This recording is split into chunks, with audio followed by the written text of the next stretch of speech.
Guys good evening. আজি আমাৰ মায়ে বেহুৱা বনাবলৈ ওলাইছে। এয়া হয় কলখাৰ, এয়া হয় সৰিয়হ, এয়া হয় জলকীয়া আৰু নহৰু, আৰু এয়া নিমখ আৰু এয়া কলপাত।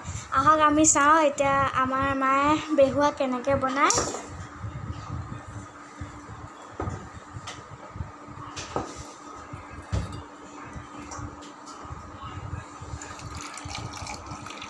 খাৰটো ঘৰত বনাওঁতে এনেকৈ চেকি ল'ব লাগে, বুজিলা? নিমখ দি দিব লাগে। এয়া নিমখ দিছে মায়ে।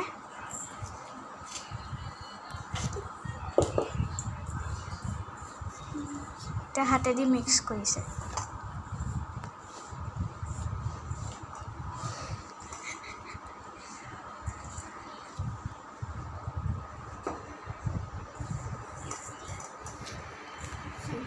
পানী দিছে, খাৰ দিছে। এই পানী নহয়, খাৰ পানী, ডাইৰেক্ট খাৰ, পানী মিলোৱা নাই, তেতিয়া টেষ্টটো বেছি উঠে। ডাইৰেক্ট খাৰত দিলে মানে টেষ্টটো বেছি। খাৰ মানে কি? কল বাকলি খায় এই মনে থাকে।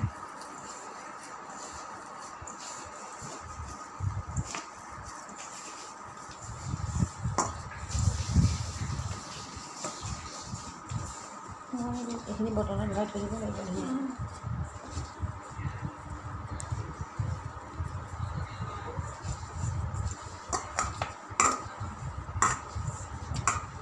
মায়ে এতিয়া আটা নিচিনাকৈ হেৰি কৰি লাডু বনাই আছে।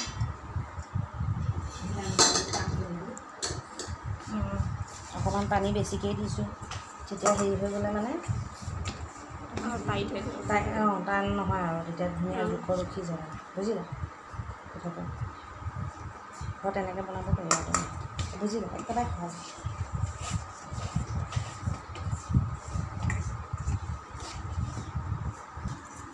এয়া আমাৰ মামীকো শিকাই আছে, আৰু এইপিনে এইখিনি থাকি গ'ল। এইখিনি কি কৰিবা?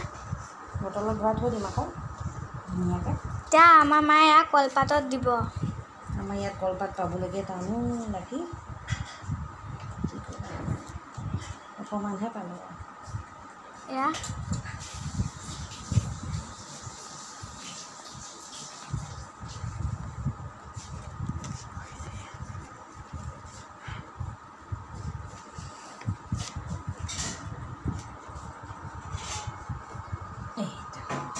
তো এতিয়া আমাৰ এতিয়া হৈ গ'ল।